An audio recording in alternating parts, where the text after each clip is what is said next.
the transition from coming from champion jockey for 13 consecutive years to becoming a horse trainer. Obviously, now you're on the other side of the game, fence. of the fence, literally. And how has it been? We'll start off with the stresses and the mental challenges you've faced having that transition, because you've gone from the top of your game to literally starting on a level playing field. How did that feel for you, and how did that impact you on a personal level? Look, I left a career behind that I had a great innings to, and I've said it a couple of times that everything has a shelf life, and I had a pretty long one in being able to maintain myself competitively and professionally at the top end of the pedestal for a long time. I left racing on my terms, and I was still riding competitively, and I felt very well. I thought I worked hard as a jockey. When I started training, it's a lot harder. The hours, the time, the planning, the handling of different tasks. So once I was done with track work as a jockey, I had the rest of my day to myself, basically, which enabled, you do your training, you do your form, but you do have a lot of time to yourself.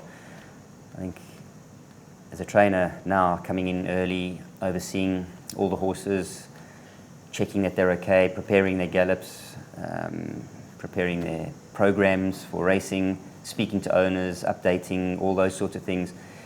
And then you've got the entertaining side of seeing an owner for lunch, which is a huge part of the game here. So there's it's a lot more pressure, and a lot more time consuming. But having said that, it's something that I enjoy. I enjoy spending time with the horses. I enjoy, very fortunate to be able to still ride my own work. I can feel if there is something niggling, and we can address it when I get back. So that probably is still one of the most satisfying things that I'm fortunate enough to be able to do. Is ride morning track with them. Yes. That's amazing. And in terms of, if you could have known while you were riding that this is what it took to get a horse to the track, would you have done things differently? Would you have looked at it differently, or would you have still gone on the same path that I would you've have gone? definitely have gone the same path, because Right. you don't know until you try. And it's like anything, we're all creatures of habit. It's become a habit now to just wake up at that time and do the work. And if you're not going to enjoy it, well, now's the time to quit. But it's like anything that you enjoy or you get good at. Passionate about as well. You're going to find a way, and you're going to beat the system, and you're going to enjoy it. So, and the horses, they give me that. You want to wake up and you want to come and see them. You want to be part of them, and you want to make sure that they're okay. So I'm loving it. That's amazing. And from a jockey's perspective, do you think that if the jockeys knew what it took to be a horse trainer, would they look at it differently? Do you think? I mean, it's hard to speak on everybody's behalf, but you as a jockey, if you'd have known that this is what it took for trainers to get a horse to the track and get them sound and get them prepared and all the background work that goes into it, would you have looked at the trainers differently and the work that they actually put in? I would have. And I think it's something that should be looked at, and not just an oversight. Because the work, the effort, in Hong Kong you only get 2 trump cards, the planning, and then I fully am aware. I've been a jockey and I've now a trainer, but so a lot does depend on luck with gates. Gates in Hong Kong are imperative, and they play a big part of the success story. Mm-hmm.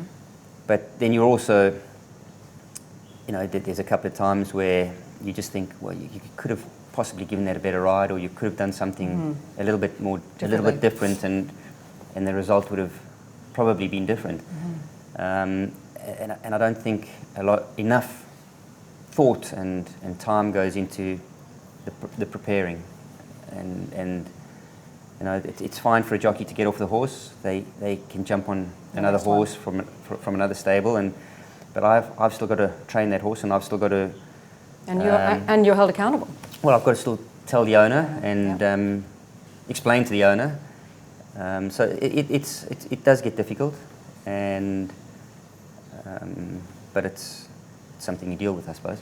And I think that that's also good in a way. I think it should be sort of incorporated more into the younger generation coming up as jockeys as well, is to like go into the stables, and which is what they do here. I mean, we've got our, you know, your apprentices that come in, and you know, you make them work on the back end, you know, groom some horses, you check, you know, do the icing and all that sort of stuff. And I think that that's important because they understand what it takes then, you know, from to a point, what it takes for a trainer to get that horse right, because they're looking at the back end of that, you know, through the stables. Yeah, I think it's been a great introduction that apprentices work at and for stables, and very fortunate that they're allowed to do barrier trials now, because sometimes even in a barrier trial, if you over trial a horse that's not ready for that kind of a pressurized trial, it knocks the horse backwards. So, and they can understand that, and they're there to learn about it. So yeah, I think it's been a great introduction for the younger generation, and I think it'll only benefit them going forward. That's fantastic. Well, let's talk a little bit, because we're in this beautiful space, which is amazing. It's almost like a museum. Like, it's just phenomenal what you have in here going on with all your wins. And there's one picture back up there, which was very special to both you and Casper. And that was your Derby win on Super Saturn. And the owner as well, of course, because they're lovely Ranju, people. yeah, Ranju and Samara, they're a great family. So tell me a little bit about how that felt for you. Oh, I can still feel the excitement. You know, it was a lot of planning from Cass. He obviously, we raced the horse at Happy Valley for most of his runs, and he won, I think it was 5 races there. And it was time for him, he started looking like a decent prospect. And it was time for him to go back to Charlton, and he ran in the Derby trial, the Classic, and he just got beat. He ran second, but we knew what we had. You know, that was a stepping stone for the Derby, and yeah, it just all panned out. Yeah, the position, the timing, it just all panned out. It was. Look, I left it a bit late, but I always knew I was going to get there. Yeah. Or I felt I was going to get there. But I know now, sitting in the stands from a trainer's perspective, the excitement, and when that line gets closer, the trainer doesn't have the same judgment as a jockey, because they can't see the line coming. So I can only imagine what Casper was going through. He was I probably aged him a few years after that, deservedly. All right, well, he's got to take that one. But no, I think that was the highlight. I mean, you know, and having my dad there with, you know, as well, it was super, super special. And I just remember when you and Casper embraced, I just remember that moment. You were on the horse and you were both emotional. Yeah, it was very emotional. And that was just such an amazing day for all of us.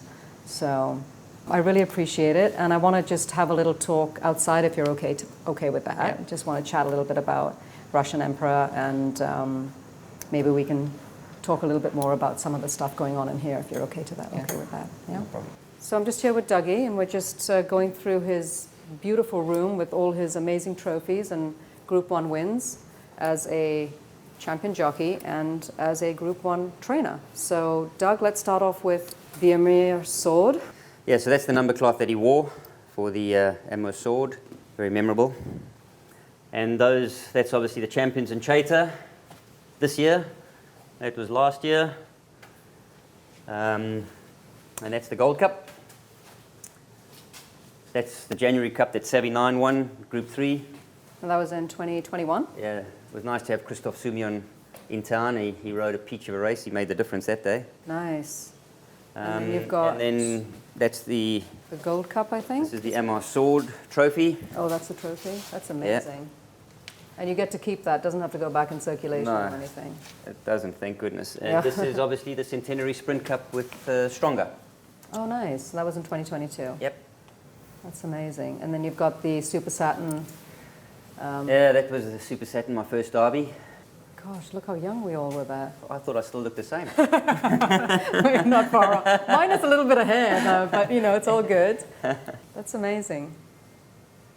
That's great. Well, thanks for sharing your space. No problem. All these amazing trophies and plates. And which one is this? Standard That's Russian Emperor. Russian Emperors. Yeah, the champions in Cheta.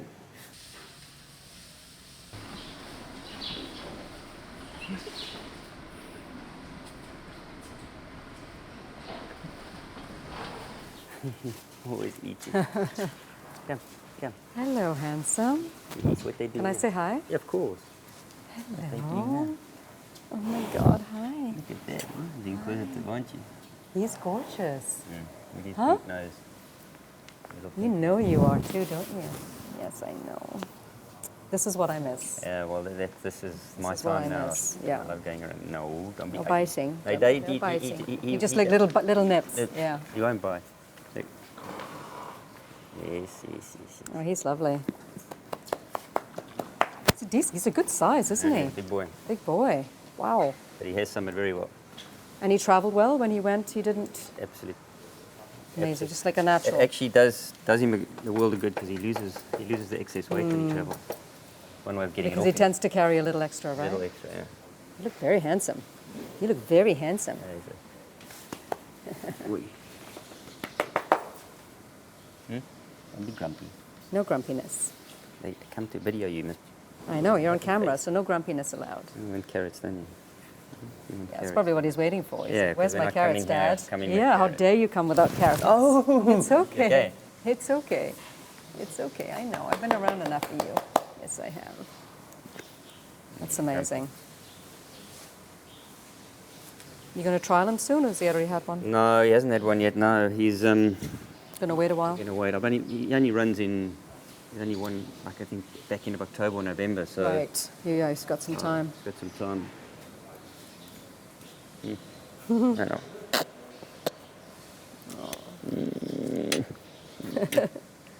He loves it, doesn't he? Mm. Loves the attention.